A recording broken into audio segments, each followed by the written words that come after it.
3জন আমি জানি already confirm করেছে, আর রোনাল্ড ডেকলান আজকে 5জন অরিজিনাল প্লেয়ার কনফার্ম হচ্ছে। 5 থেকে 6 দিনের একটা ক্যাম্প হবে বাংলাদেশে, and then they will fly to Maldives ইনশাল্লাহ। আমরা একটি বিদেশি কোচ খুঁজছি। কোচ বলতে পারেন, টেকনিক্যাল ম্যানেজার বলতে পারেন। ইতিহাসের সামনে দাঁড়িয়ে আছে বাংলাদেশের মেয়েরা, প্রথমবারের মতো এশিয়ান কাপে খেলবে। কয়টা প্লেয়ারকে টার্গেট করছি আমাদের জুন উইন্ডো এবং সাবসিকুয়েন্ট সাফের জন্য for national team. We have a plan. সবচেয়ে ইম্পর্টেন্ট পার্ট কিন্তু হচ্ছে আপনার লোকাল লিগস। ফাদ করিম, আপনার সঙ্গে আপনি এই স্টুডিওতে আসার আগেই দেখছিলাম ফেসবুকে মাধ্যমে রোনান সুলিভান এবং ডেকলান সুলিভান বাংলাদেশের হয়ে খেলবেন অনূর্ধ্ব-20 সাফে। তো এই রোনান ডেকলানের ইস্যু নিয়ে আমি একটা ইন্টারভিউ করেছিলাম, এবং এরপরে মোটামুটি অনেক ট্রল হয়েছেন আপনি, যে শুধু কথার কথা, মুখের কথা আসবে না। তো ফাইনালটা একটু যদি বলতেন, মানে এখন আসলে কিভাবে হলো এটা ব্যাপারটা? না, আসলে যেভাবে হওয়ার কথা সেভাবে হলো।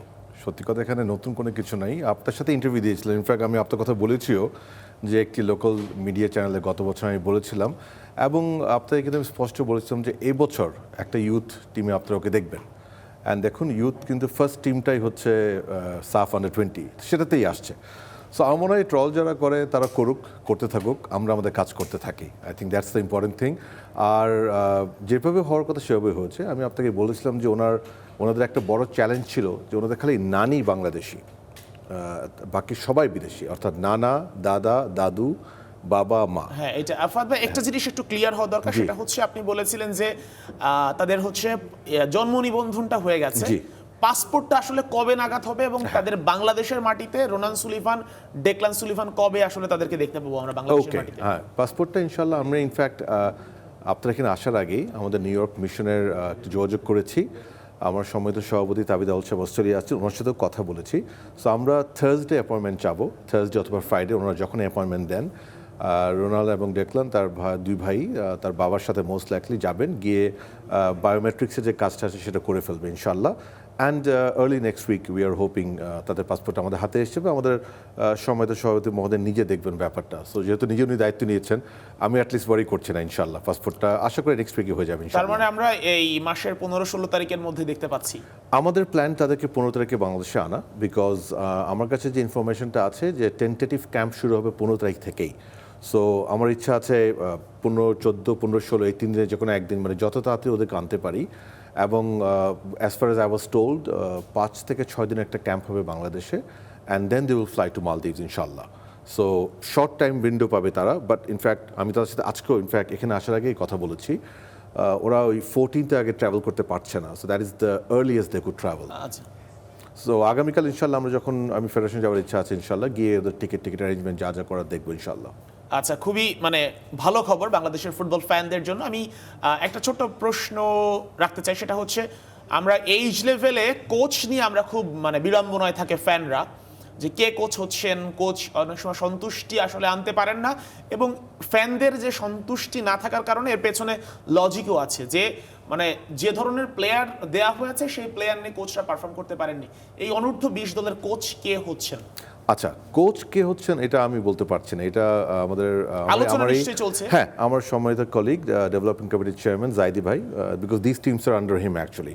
সো উনি ফাইনাল সিদ্ধান্তটা নেবে সভাপতি মহোদয়ের সাথে কথা বলে। তবে আমি এতটুকু জানি যে খালি এই দলটি না, ওভারঅল, হ্যাঁ ওইটাই বলছি, ইউথ আমাদের এবছর 4টি টুর্নামেন্ট আছে আমাদের, সাফ এবং এএফসি আন্ডার-20 অ্যান্ড সাফ অ্যান্ড এএফসি আন্ডার-17, 4টা টুর্নামেন্ট আছে ইউথ বেসড। এই 4টে টুর্নামেন্টের প্রিপারেশনের জন্য আমরা একটি বিদেশি কোচ খুঁজছি।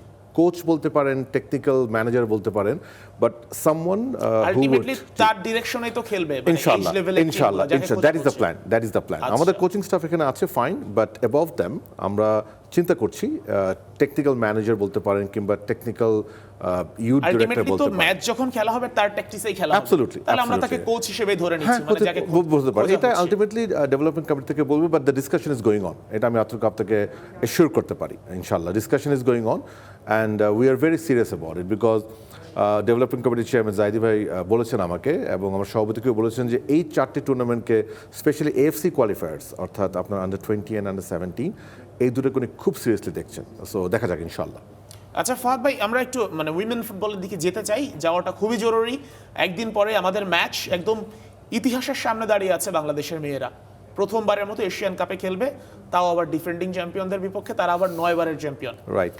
সেই হিসেবে বাইরে যদি যাই, আমরা মানে এশিয়ান কাপের সবচেয়ে বড় বিড়ম্বনা যেটা আমরা দেখেছি, দল যখন গেল ফিজিও নাই, জি। এবং এই মুহূর্তে একজন মানে পুরুষ ফিজিও নিয়োগ দেওয়া হয়েছে। মানে সেটা পরের ব্যাপার নিয়োগেরটা, মানে ফিজিও ছাড়া দল যাওয়া, এবং ইনফ্যাক্ট সেটা সভাপতিও জানতেন না, এবং তিনিও আমরা দেখেছি গণমাধ্যমে তিনি বেশ বিষয়টা নিয়ে বেশ মনোক্ষুণ্ণ হয়েছেন।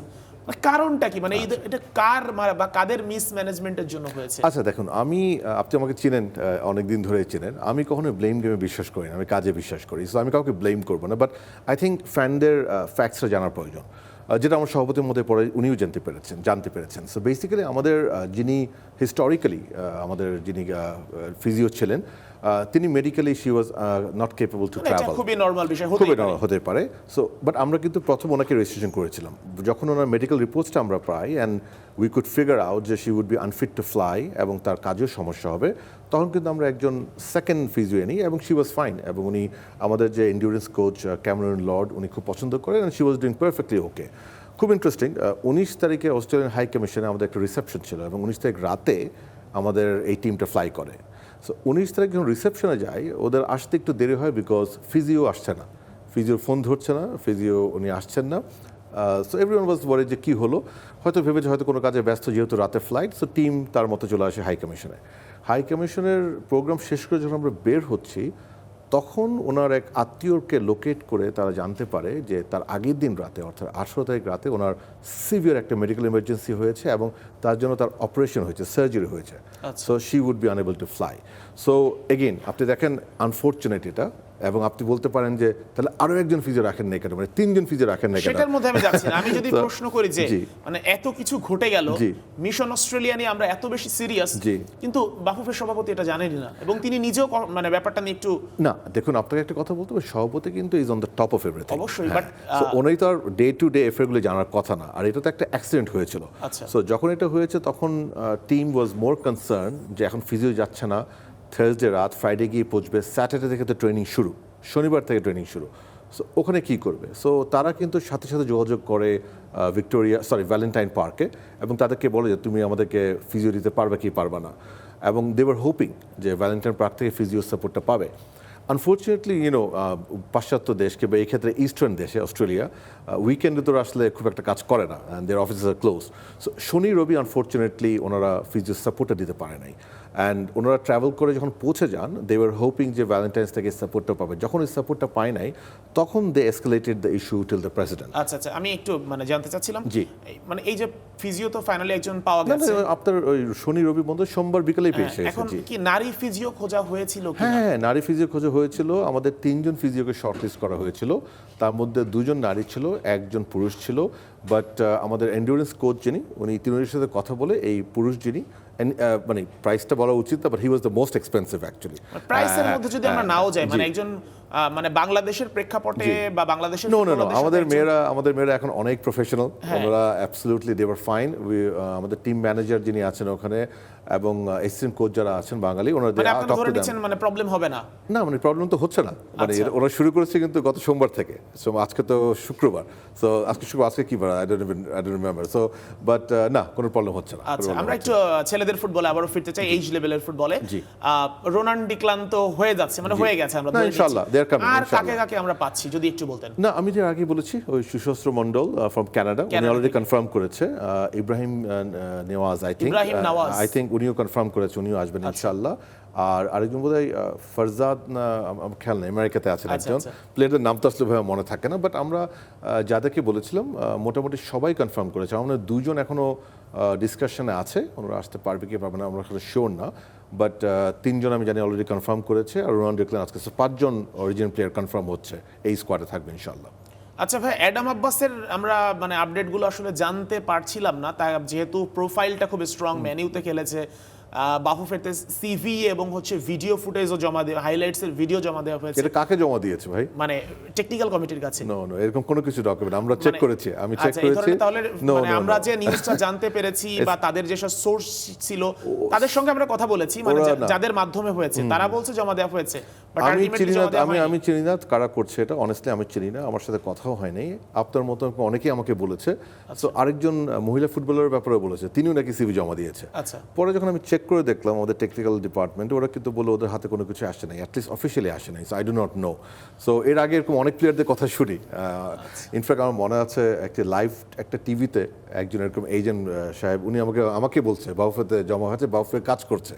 তাই তখন বললাম ভাই আমি তো আসলে জানি না। হ্যাঁ আমিও ওটা দেখেছি। হ্যাঁ বাট এনিওয়ে, সো আমি আসলে জানি না। আমাদের এখানে with all due respect agent একটু, জায়ান হাকিম বা আমার নামটা খেয়াল নাই, ট্রেভর ইসলামকে আমি জানি না, I do not know. But এটা আসলে কারা কাজ করে, কোথায় কাজ করে আমি জানি না। আচ্ছা ফাদ ভাই, একটা জিনিসের আপডেট আমরা জানতে চাচ্ছিলাম, সেটা হচ্ছে আনিকার কথা যদি বলি, আনিকার ব্যাপারটা আমরা আসলে শিওর ছিলাম না হবে কি হবে না, কিন্তু মানে ভালো চান্স হয়ে গেছে। ভালো চান্স না, আমরা কাজ করছি, যেহেতু আমরা পাবলিসিটি ব্যবসায় নাই, ভিউ ব্যবসায় নাই, আমরা আমাদের কাজটা করে যাচ্ছি। যখন সময় তখনই শুনতে পারবেন। যেমন এখন রোনাল্ড ডিক্লান শুনলেন, বিকজ আন্ডার-20 ক্যাম্প হচ্ছে। আনিকা অন টাইম শুনতে পেরেছেন। ওই আগে বলে ওই ব্যবসায় তো আমরা না ভাই, আমরা তো ফুটবল করি, বুঝছেন না? আচ্ছা মানে শায়লার কথাটা একটু জানতে চাচ্ছিলাম। শায়লাকে নিয়ে যেহেতু আলোচনাটা, মানে আপনাদের কনফিডেন্ট আর আমাদের কনফিডেন্স খুব বেশি। শায়লা এবার ইউথ টিম আসবে, শি ইজ ভেরি ইয়াং, আপনাকে বুঝতে হবে। ইনফ্যাক্ট সে তো লিগে খেলার কথা ছিল। মানে শায়লা কি আন্ডার 16 বা 17 এ খেলবে? Under 17 if I am not wrong. So under 17 এর জন্য আমরা কাজ করছি ওনাকে নিয়ে। মানে এইজ লেভেলে আমরা ধরতে পারি যে বংশোদ্ভূত প্রথম নারী ফুটবলার ইনশাআল্লাহ। এইজ লেভেলে খেলবে। I really hope. ওনার বাবা খুবই সিরিয়াস, ভেরি নাইস জেন্টলম্যান, ওনার সাথে নিয়মিত যোগাযোগ হয় আমার। ইনফ্যাক্ট হি এক্সপ্রেসড ইন্টারেস্ট আমাদের লাস্ট লিগও খেলার জন্য। আনফর্চুনেটলি টিমদের সাথে একটা ইস্যুতে উনি আসতে পারেন নাই। So we are definitely hopeful যে এবছর ইনশাআল্লাহ তাকেও দেখবো ইনশাআল্লাহ আমরা। আচ্ছা ফাহাদ ভাই, মানে অঙ্কের হিসেব বা হচ্ছে ফিফার রুলস অনুযায়ী মানে কুইন সুলিভানের এখনো কিন্তু সম্ভাবনা আছে বাংলাদেশের হয়ে খেলা। আমরা রিসেন্টলি দেখেছি একটা বাংলাদেশের ফ্ল্যাগ নিয়ে তাদের কিছু ছবি দেখেছি ছোট ভাইদের সাথে, তো তার সঙ্গে কি কোনো ধরনের আলোচনা হয়েছে কিনা আপনাদের? আমাদের কখনোই মানে কুইনের সঙ্গে কোনো ধরনের আলোচনা এখনো হয়নি? কখনোই কোনো আলোচনা হয় নাই। মানে একটু বলি আপনাকে, এটা আসলে আপনাকে বুঝতে হবে ওনাদের লেভেলের যে player, until unless they show some interest, সেটা তো it is very difficult. এবং আপনি আমাদেরকে ওয়েট করতে হবে। বাট আমরা এতটুকু বলতে পারি, আমাদের মানে বলেন চোখ কান সবসময় খোলা আছে আমাদের। সো আমাদের we are always very watchful. At least আমি ব্যক্তিগতভাবে সবসময় অরিজিনাল প্লেয়ারদের ব্যাপারে আমার নিজের একটা ইন্টারেস্ট আছে। সো আমি সবসময় ওয়েট করি এবং আমি ওয়াচ করার চেষ্টা করি, এবং এটা সবাই জানে। ওই জন্য আপনি দেখবেন আমি চিনি না জানি না, আমার ফোনে অনেক লোক আমাকে মেসেজ পাঠায় যে ভাইয়া এই প্লেয়ারটা এখন অ্যাভেলেবেল আছে, যোগাযোগ করেন। So which is a good thing, আলহামদুলিল্লাহ। সো আমরা ওয়েট করব, স্কোপ পেলে তো অফকোর্স ওয়াই নট। আচ্ছা ফাহাদ ভাই, আপনি ধরেন যে এই যে মানে ছিন্ন বিচ্ছিন্নভাবে যখন সিভিগুলো আসছে, নামগুলো আসছে, একটু ম্যানেজ করা টাফ হয়ে যায়। আমরা শুনেছিলাম, আপনিই বলেছিলেন আমাকে একটা ইন্টারভিউতে যে আপনারা একটা মানে আলাদা টিম গঠন করবেন বিএফএফ এ, যারা হচ্ছে অরিজিনাল প্লেয়ারদের সিভি এবং হচ্ছে তাদের ডকুমেন্ট, তাদের হচ্ছে ব্যাকগ্রাউন্ড সব কিছু নিয়ে কাজ করবে। এই টিম গঠন করা বা এই যে কমিটি গঠন করার কোনো প্রসেস যদি বা আগাচ্ছে কিনা যদি? জি আমরা আমাদের এবছর তো আমাদের আবার কমিটিগুলো রিভিউ করে নতুনভাবে আমরা প্রেজেন্ট করব। অনেকেই থাকবে, বাট আমরা বেশ কিছু নতুন কমিটি ইন্ট্রোডিউস করব। সো ওখানে আমার সম্মিলিত সভাপতি মহোদয় অলরেডি এগ্রি করেছেন যে একটা ইন্টারন্যাশনাল অ্যাফেয়ার্স কমিটি আমরা করব। মানে ওই কমিটির নাম হবে international affairs? Yes, something like that. আমার প্রস্তাব ছিল ইন্টারন্যাশনাল অ্যাফেয়ার্স কমিটি। ইনফ্যাক্ট এটা লাস্ট ইসিতে আমি প্রস্তাব করেছি এবং সবাই এগ্রি করেছে, যে বিকজ আমাদের এখন যেভাবে ফ্রেন্ডলি ম্যাচ হচ্ছে, যেভাবে আমরা অরিজিনাল প্লেয়ারের সাথে যোগাযোগ করছি, so we actually need a dedicated international affairs department. আর ইন দ্য মিনটাইম আরেকটা কাজ করেছি, এটা আমি একটু আপনার শেয়ার করতে চাই, যে আমাদের টেকনিক্যাল ডিপার্টমেন্ট থেকে, আমাদের কোচিং স্টাফ থেকে, হেড কোচ থেকে ইনফ্যাক্ট আমাদের একটা ক্রাইটেরিয়া আমরা সেট করেছি, যে আমরা যে অরিজিনাল প্লেয়ারদেরকে ডিল করবো একদম দেশ ধরে কোন দেশের কোন লেয়ারের প্লেয়ারকে আমরা যোগাযোগ করব, কিংবা ওরা যোগাযোগ করলে আমরা ইন্টারেস্ট করবো। বিকজ আমাদের অভিজ্ঞতা আপনি জানেন যে আমাদের লাস্ট যে জুন ট্রায়ালটা হয়েছিল, যেখান থেকে আমরা ভালো পেয়েছি, আমরা রায়ানকে পেয়েছি, আমরা ইব্রাহিমকে পেয়েছি। So that's fine, we have no problem, because কেউ যদি খেলার যে সুযোগ চায় আমরা সুযোগ দিব না কেন। But at the same time আমাদের একটা স্ট্যান্ডার্ড মেনটেন করতে হবে। সো সেই স্ট্যান্ডার্ড ওখানে যেটা বলেন, আমরা তো কাজ করে আপনি শিখবেন। সো ওই অভিজ্ঞতাকে কাজে লাগিয়ে আমরা এখন একদম প্রত্যেকটি দেশের কোন লেয়ার পর্যন্ত আমরা প্লেয়ারকে, যদি বলি যে ইংল্যান্ডের কথা যদি আমি ধরি, ইংল্যান্ডে আপনি কোন স্তর পর্যন্ত? আমরা আসলে এখন এই মুহূর্তে এটা মনে নাই, বাট আমরা কিন্তু একদম দেশ ধরে আমরা একটা টায়ার ঠিক করেছি। হতে পারে যে ইংল্যান্ডে আমি 6 টায়ার বা 7 সামথিং লাইক দ্যাট। হ্যাঁ, একটা টায়ার, স্পেনের একটা 4 টায়ার পর্যন্ত আমি কাউন্ট করব। হ্যাঁ, কোন দেশে আবার যেমন আমার মনে আছে ইউএসএ, কানাডা লেখা আছে কলেজ লিগ এবং ডি লিগ, যেটা ইউএস এর মানে ইউনিভার্সিটি লিগ, যেমন অনেক হাই কোয়ালিটি, এরকম সবগুলো আমরা সেট করেছি। একটা প্যারামিটার আমরা এখন ডিটারমাইন করে ফেলেছি যে সিনিয়র ন্যাশনাল টিমের জন্য আমরা এই প্লেয়ারগুলোকে স্কাউট করব, আর ইউথ টিমের জন্য কোন প্লেয়ারকে স্কাউট করব। এই জিনিসটা অলরেডি আমাদের ড্রাফটেড হয়ে গিয়েছে। এর বাইরে আমরা সভাপতি মহোদয়কে প্রস্তাব দিয়েছে এবং আমি ওনার সাথে ডিসকাস করছি। আমরা যেমন গত বছর আমাদের এখানে একটা ক্যাম্প করেছিলাম, স্কাউটিং প্রোগ্রাম করেছিলাম। সো আমরা এমনও চিন্তা করছি যে যদি আমরা কোথাও অরিজিনাল প্লেয়ার পপুলেশন বেশি পাই, আন্তর্জাতিকভাবে আমরা ক্যাম্প করব। অর্থাৎ ওখানে অফকোর্স আমি যাব না, বাট টেকনিক্যাল টিম যাবে কিংবা নিয়ার বাই সোর্স থেকে মানে যে কোনো একটা দেশে একটা ক্যাম্প হতে পারে, ক্যাম্পের মতো যেখানে ইংল্যান্ডে অনেক বেশি আছে, মনে করেন লন্ডনে, হ্যাঁ ইংল্যান্ডে কিংবা ম্যানচেস্টারে, আমরা লন্ডনে অনেক কোনো সিটিতে, ইংল্যান্ডের একটি শহরে আমরা একটা day long camp scouting program করতে পারি। সো এই ধরনের প্ল্যান আমাদের আছে, we have this plans, we are working on it. So I believe যখন আমাদের ইন্টারন্যাশনাল কমিটিটা হয়ে যাবে, অ্যাফেয়ার্স কমিটিটা হবে, আর প্যারালাল যেটা বললাম প্যারামিটারগুলি অলরেডি সেট করে ফেলছি আমরা। সো আর এই বছরের জন্য মানে আমাদের একদম ক্লিয়ার প্ল্যান আছে যে আমরা কয়টা প্লেয়ারকে টার্গেট করছি আমাদের জুন উইন্ডো এবং সাবসিকুয়েন্ট সাফের জন্য for national team. We have a plan. আর আপনার ইউথ টিম তো আমি আপনাকে বললামই, ইউথ টিমেরা আসছে, মেয়েদের টিমেও আমাদের আসছে। বাট অফকোর্স অ্যাটলিস্ট আমাদের দরজাটা সবসময় খোলা, মানে যে কোনো ভালো অরিজিনাল প্লেয়ার যদি দেখায় আমাদের ইন্টারেস্ট, কিংবা আমাদেরকে যদি কেউ রিচ আউট করে, আমরা তাদেরকে অফকোর্স তাদের থেকে যদি positive interest pi, we will also reach out, এটা কোনো সন্দেহ নাই। ফাদ ভাই, একটু লোকাল ফুটবলে ফিরতে চাই, আসলে যেখানে আমাদের রুটস। বিএফএল নিয়ে যদি একটু কথা বলি, বিএফএলটা আমার কাছে মনে হচ্ছে যে এই 2-3টা ম্যাচ হচ্ছে, এরপরে লং একটা ব্রেক, আবার 2-3টা ম্যাচ হচ্ছে, আবার একটা ব্রেক। আপনার কাছে কি সেম উপলব্ধিটা হচ্ছে কিনা যে ব্রেকগুলো বেশি হয়ে যাচ্ছে? অ্যাবসলিউটলি, এটা আমি যদিও এটা আমি দেখি না, আমার সম্মানিত colleague senior vice president Imrul ভাই দেখেন, এবং he has a very good committee to run ইট। আমি ওনার সাথে, ইমরুল ভাইয়ের সাথে আমার কথা হয়নি, বাট এটা আমি কিন্তু আমার সম্মানিত সভাপতি মহোদয়কে আমি এটা এক্সপ্রেস করেছি যে দিস ইজ ভেরি কনসার্নিং, এটা খুবই কনসার্নিং যে এভাবে ব্রেক করে করে আমাদের লিগটা হচ্ছে। এবং আমি ওনাকে অনুরোধ করেছি যে 26-27 যে লিগটা হবে, আমি ওনাকে অনুরোধ করেছি ইমরুল ভাইয়ের সাথে কথা বলে আমরাও কথা বলবো যে যেন এটাকে বেটার টাইমড করা যায় আর কি, বাট বেটার টাইমড করা যায়, এটা একদমই ঠিক নয়। আমি আপনার সাথে 100% এগ্রি করি। আচ্ছা ফাদ ভাই, মানে এই যে আলোচনাগুলো হচ্ছে, মানে মানে কি উপলব্ধি হলো আপনার? যদিও এখন ইমরুল ভাই এখানে নাই, আমি ইমরুল ভাইকে চাইলেও এই মুহূর্তে প্রশ্ন করতে পারবো না। আলোচনা হয়েছে নিশ্চয়ই আপনাদের মাঝে, মানে কি মানে কেন এই ব্রেকটা হচ্ছে আপনার, মানে পার্সোনাল যে যদি বলি যে পার্সোনাল উপলব্ধিটা? না, বেসিক্যালি কেন হচ্ছে এটা আমি জানি না, বাট যখন এই ব্রেকগুলি হয়েছে আমি আসলে আমার এক্সপ্রেসটা করেছি, যেহেতু আমি এখানে একটা নতুন স্পন্সর এনেছি, আমি আমার স্পন্সরের পক্ষ থেকে আমি কনসার্নটা ব্যক্ত করেছি আমার সভাপতি মহোদয়কে যে দেখেন প্লিজ আপনি লিগস কমিটির সাথে একটু বসেন, একটু আলাপ করেন, যে এইভাবে হলে ইটস ভেরি ডিফিকাল্ট। এটা আমাদের স্পন্সরেরও তো একটা প্ল্যান থাকে, আমারও একটা প্ল্যান আছে। সব ডিপার্টমেন্ট এক ডিপার্টমেন্টের সাথে আরেক ডিপার্টমেন্ট এভাবে তো কানেক্টেড। হ্যাঁ, আমরা কানেক্টেড। সো আমরা এটা বলেছি, সো আমরা আশা করি, আই এম শিওর আমরা ডেফিনেটলি এটা নিয়ে রিভিউ করে দেখব। এবং কারণ এখানে আরেকটা প্রবলেম আপনি ফিল করতে পারেন কিনা, ধরেন যে যারা ন্যাশনাল টিমের রাডারে আছে বা ন্যাশনাল টিমের রানিং প্লেয়ার, তারা ধরেন একটা সিস্টেমের মধ্যে আছে। অবশ্যই অনেক প্লেয়ার আছে শুধুমাত্র আসছে, লিগে খেলছে, আবার চলে যেতে হচ্ছে, আবার লং ব্রেক হচ্ছে, ফিটনেসের উপর বড় একটা প্রভাব পড়ছে ফুটবলের। এইটা কিন্তু আলটিমেটলি আমাদের ন্যাশনাল টিমকে এফেক্ট করবে। না, আমি আপনাকে একদম শতভাগ এগ্রি করি, এবং এটা আসলে টেকনিক্যাল পার্সপেক্টিভ থেকে আপনি বলছেন, এটা কিন্তু আমার সম্বন্ধে সভাপতি আমাকে বলেছে যে দিস ইজ, আপনি তো আমাকে বলেছে, দেখো তুমি তো চিন্তা করছো মার্কেটিং পার্সপেক্টিভ থেকে, বাট টেকনিক্যালি এক্স্যাক্টলি আপনি যে কথাটা বলেছেন, দিস ইজ ভেরি কনসার্নিং। এটা একটা হেলদি অ্যাটমসফিয়ার না for the national players, national team players, and also national team স্কাউটিংয়ের জন্য it's not a very healthy thing. আমি দেখুন ইমরুল ভাই কিন্তু is very experience man, so I am sure, মানে আমাদের পুরো কমিটি তো he is the most capable, কারণ উনি তো দীর্ঘদিন ধরে এটা করছে। I do not know the major issues, but I am sure এই কনসার্নটা ওনারও আছে, এবং আই রিয়েলি হোপ উনি এবং ওনার কমিটি এই জিনিসটাকে খুব শীঘ্রই অ্যাড্রেস করে, আমাদের একটা লেগ শেষ হয়ে গেছে, সেকেন্ড লেগটা স্মুথ করার জন্য যা করা করবেন, এবং আমি বিশ্বাস করি আগামীতে বিএফএল পক্ষ থেকে যে বিএফএল ফেডারেশন কাপগুলি হবে, definitely it must be better plan, এটা কোনো বিকল্প নাই। যদি একটু শর্ট করে বলি যে এটা কি আসলে আমাদের টোটাল ফুটবলকে এফেক্ট করছে কিনা? না, আপনি দেখেন একটা ফুটবল তো একটি বড় ইকোসিস্টেম, তার মধ্যে সবচেয়ে ইম্পর্টেন্ট পার্ট কিন্তু হচ্ছে আপনার লোকাল লিগস, আর তার মধ্যে সবচেয়ে টপ লিগ হচ্ছে পিএফএল। ভাই আমরা একটা ব্রেক নিতে চাচ্ছি, স্টার প্লেয়ারে না নিচ্ছে একটি বিরতি, আলোচনা করছিলাম ফাহাদ করিমের সাথে থাকুন, আরো আলোচনা হবে। স্বাগত আরো একবার স্টার প্লেতে, সাথে আছি শেখ আশিক, আর আমার সঙ্গে আছেন ফাহাদ করিম। একেবারে ছোট্ট করে আপনার কাছে জানতে চাই, আমরা শেষ পর্যায়ে চলে এসেছি, ফাহাদ ভাই আমাদের যে ফুটবলের সিস্টেমটা, এই সিস্টেমটা আসলে কতটুকু এফেক্ট হচ্ছে, এবং এখান থেকে আসলে আমরা কত দ্রুত বের হয়ে আসতে পারবো এই যে লং লিগ প্লেয়ারদের ফিটনেস ওভারঅল? না, আমরা চাইলে খুব দ্রুত বের হতে পারি। আই জাস্ট হোপ 26-27 যে লিগটা হবে, ফেডারেশন কাপ হবে, that would be better planned. আমাদের উইন্ডোতে আমরা জানি FIFA window is always out, আমাদের সাফ কখন হবে সেটা আমরা জানি, so there is no surprise elements. So ওইটাকে কনসিডার করে আগের থেকে বসে প্ল্যান করা, এবং স্টেক হোল্ডার্স যারা ক্লাবগুলিকেও নিয়ে এসে ক্লাবগুলির প্রতিনিধির সাথে আলাপ করে অ্যাবসলুটলি বেস্ট পসিবল ওয়েতে যে আমরা যদি ফিক্সচার করতে পারি, আমরা ডেফিনেটলি সলভ করতে পারি। এটা রকেট সায়েন্স না ভাই, এটা সকলে মিলে একসাথে বসে এটা করা যেতে পারে এবং আমি রিয়েলি আশা করি আমাদের যে লিগ কমিটি আছে ইনশাআল্লাহ তারা এই 26-27 সিজনটা সুন্দর আরও বেটার এবং সুন্দর মতো করবে ইনশাআল্লাহ।